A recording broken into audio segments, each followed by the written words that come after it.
रहिया जहब चले हेली त लहन मार पोसिया रहमा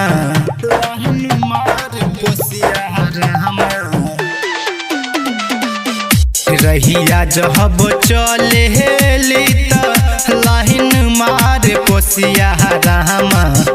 रहिया जहब चले हेली त लहन मार पोसिया रहमा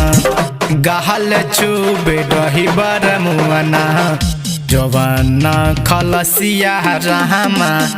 गहल चुबे रही बरमुआना जवाना खलसिया रहमा गहल चुबे रही बरमुआना। डीजे अमित तिवारी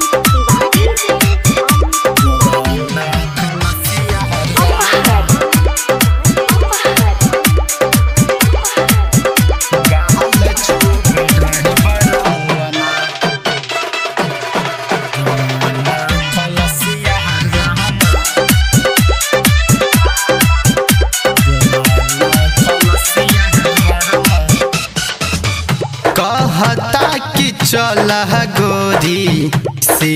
पुल घुमा दी कथी कथी ले बह बोला मार्केट करा दी कहता कि चल गोरी से पुल घुमा दी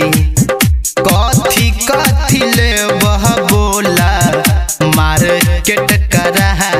दी एक मोहन करे लागी गर्दन में फसिया रामा एक मोहन करे लागी गर्दन में फसिया रामा गहल छुबे रही बरमुआना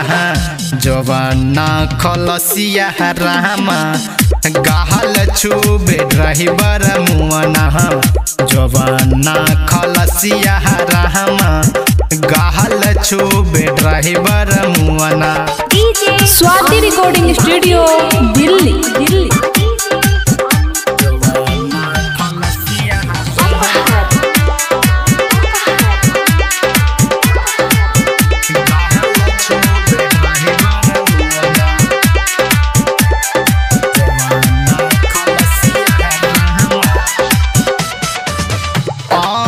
नीलांजन के बा गंदा यदहत बा अनुज आनंद देख टह पत्ता छत बा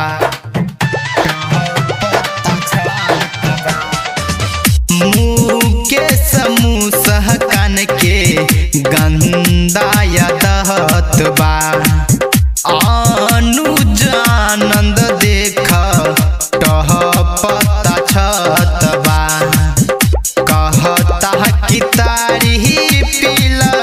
हम बानी पसिया रहमा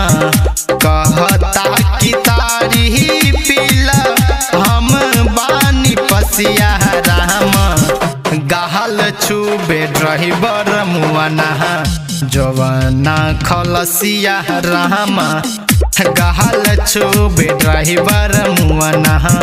जवाना खलसिया रहमा गहल छुबे रही बरमुआना रहिया जहब चले हेली त लहन मार पसिया रहमा रहिया जहब चले हेली त लहन मार पोसिया रहमा गहल छुबे रही बरमुआना जवाना खलसिया रहमा गहल छुबे रही बरमुआना जवाना खलसिया रहमा गहल छुबे रही बरमुआना। Swati recording studio Delhi.